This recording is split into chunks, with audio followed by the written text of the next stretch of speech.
জীবন বদলে গেছে রংপুরের পীরগাছার ভূমিহীন ৩২০ পরিবারের, যারা একসময় গাছতলা বা অন্যের বাড়ির আঙিনায় মানবেতর জীবনযাপন করতেন। আজ তাদের মুখে হাসি, কারণ আশ্রয়ণ প্রকল্পের আওতায় তারা পেয়েছেন নিজের একটি ঠিকানা, মাথা গোঁজার একটি পাকা ঘর। রংপুর থেকে শাহিন আলমের ক্যামেরায় আব্দুর রহমান রাসেলের তথ্যচিত্রে ডেস্ক রিপোর্ট।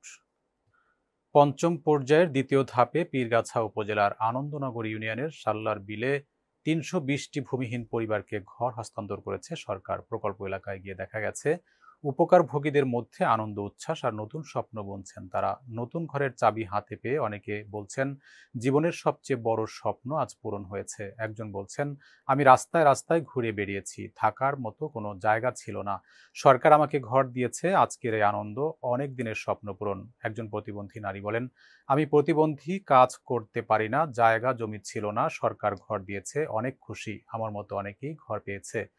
এ বিষয়ে ইউএনও ইবতেসাম প্রীতি বলেন, যে ঘর পাচ্ছেন এটি তাদের নিজস্ব সম্পত্তি, যত্ন নিয়ে থাকতে হবে, পানি ও বিদ্যুৎ ব্যবহারে হতে হবে মিতব্যয়ী।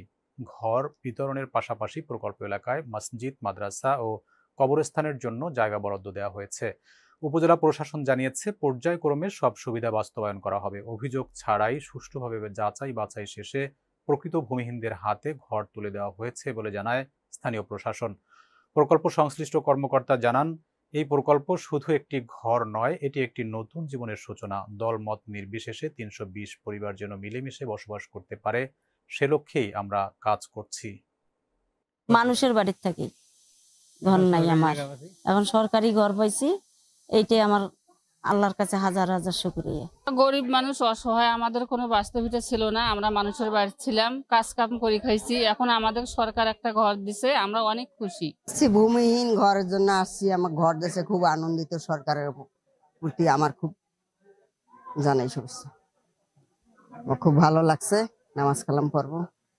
আমি এক গরিব দুঃখী, আমার ঘর বাড়ি কিছু ছিল না, আমি রাস্তায় রাস্তায় ঘুরে বেড়াচ্ছি এবং গ্লোবাল টেলিভিশন ভাইয়ের সঙ্গে কথা বলেছি, তারাই আমাকে ওখানে যে স্যারের সঙ্গে কথা বলে ঘর দিয়েছে, তাদেরকে আমি ধন্যবাদ জানাই। আমি ভূমিহীন, সরকার আমার ঘর দিয়েছে, আমি তাতে খুব খুশি। এখানে আপনারা সবাই জানেন, ইউনো স্যারের নির্দেশনা মতে, ডিসি স্যারের নির্দেশনা মতে প্রকৃত ভূমিহীন যারা, তাদেরকে এখানে ঘর দেওয়া হয়েছে। প্রকৃত ভূমিহীন যারা, তারাই মূলত পেয়েছে, এবং যারা ঘরে থাকবে।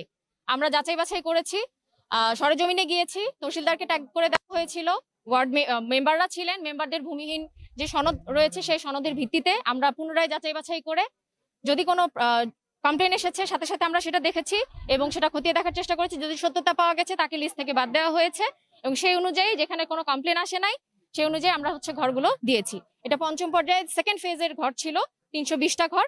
আপনাদের সকলের সহযোগিতায় এবং প্রশাসনের সহযোগিতায়, শ্রদ্ধেয় ইউনো স্যারের নির্দেশনা মতে ঘরগুলো আজকে উঠিয়ে দেওয়া হলো, বুঝিয়ে দেওয়া হলো। আমরা শেষ থেকে শুরু করেছি ঘর হস্তান্তর। আপনাদের সকলের সহযোগিতা কামনা করছি, ধন্যবাদ। আচ্ছা, প্রতিবন্ধী কিছু ঘর এখনো বাকি আছে। আজকে আমরা এখানে 291 জনকে তুলে দিয়েছি। কিছু ঘর আছে, সেটা হচ্ছে প্রতিবন্ধীর কিছু আবেদন ছিল, ওগুলো আমাদের এখন পর্যন্ত যাচাই বাছাই পর্যায়ে রয়েছে। ওগুলো যাচাই বাছাই হয়ে গেলে যদি আমরা সত্যতা পাই, সেটা অবশ্যই তারা ঘর পাবেন।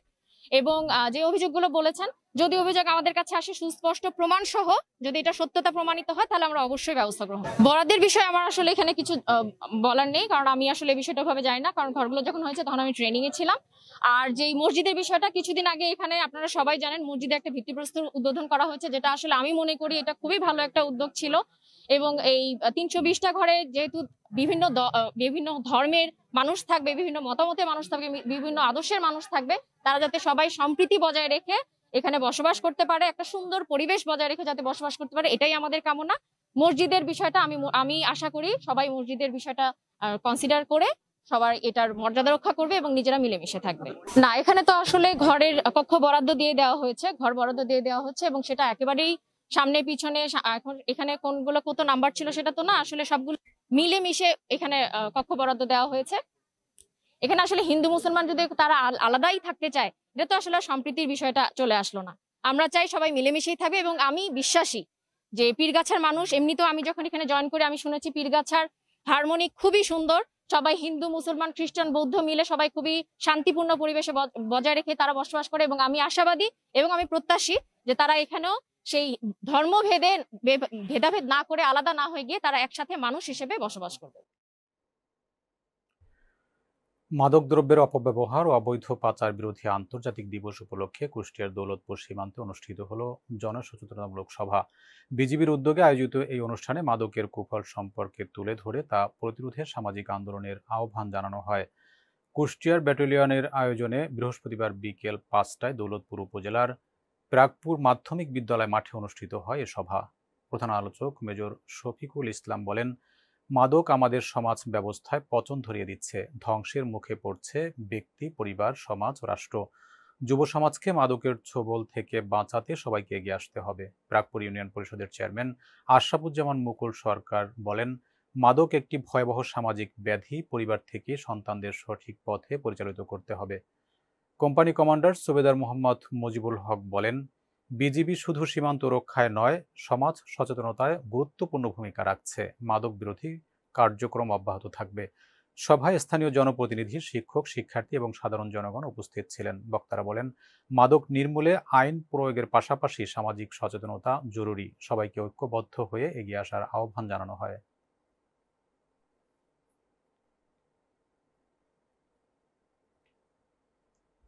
কাতারের রাজধানী দোহায় অভিজাত একটি রেস্টুরেন্টে সম্পন্ন হলো মৌলভীবাজার জেলা জাতীয়তাবাদী ফোরাম দোহা কাতারের আংশিক কমিটি ঘোষণার অনুষ্ঠান।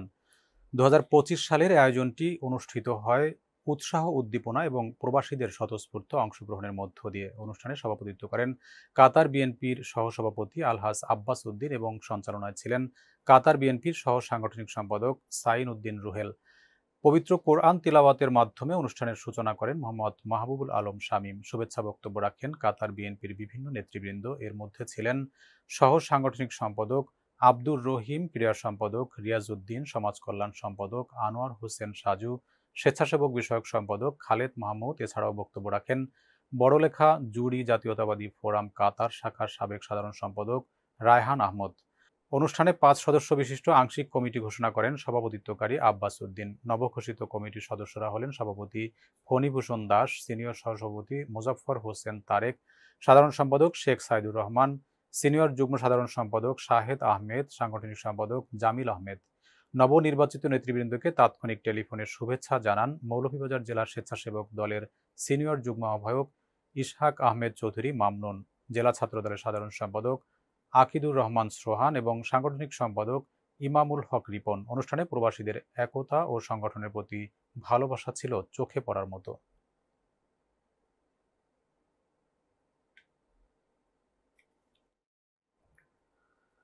ভোলার তজুমুদ্দিনে শম্ভুপুর ইউনিয়ন দক্ষিণ বিএনপির ত্রিবার্ষিক সম্মেলন অনুষ্ঠিত হয়েছে। উৎসবমুখর পরিবেশে অনুষ্ঠিত এই সম্মেলনে তৃণমূল বিএনপিকে সুসংগঠিত ও ঐক্যবদ্ধ করার আহ্বান জানানো হয়। বৃহস্পতিবার সকালে বৃষ্টিকে উপেক্ষা করে শম্ভুপুর ইউনিয়ন পরিষদ প্রাঙ্গণে নেতাকর্মীরা স্বতঃস্ফূর্তভাবে উপস্থিত হন। সম্মেলনের প্রথম পর্বে শহীদ প্রেসিডেন্ট জিয়াউর রহমানকে শ্রদ্ধাভরে স্মরণ করে শুরু হয় আনুষ্ঠানিকতা। এতে উপজেলা বিএনপির আহ্বায়ক মোহাম্মদ গোলাম মোস্তফা মিন্টু বলেন, বিগত ১৬ বছর আমাদের তৃণমূল নেতাকর্মীরা যে দমন পীড়ন ও জুলুমের শিকার হয়েছেন তা থেকে উত্তরণের জন্য আমাদের ঐক্যবদ্ধ হতে হবে। প্রধান বক্তা ছিলেন সদস্য সচিব ওমর আসাদ রিন্টু। তিনি বলেন, দেশনায়ক তারেক রহমানের নেতৃত্বে আমাদের আগামী নির্বাচনে জয়ী হওয়ার জন্য মাঠে নামতে হবে।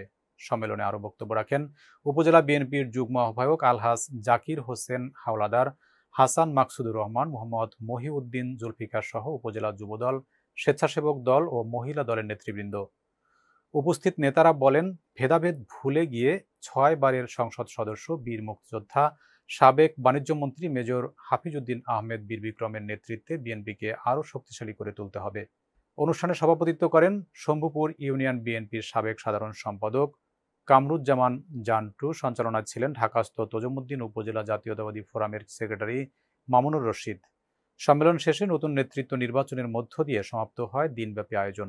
নেতাকর্মীরা ঐক্যবদ্ধ থেকে আন্দোলন সংগ্রামের সক্রিয় অংশগ্রহণের অঙ্গীকার ব্যক্ত করেন।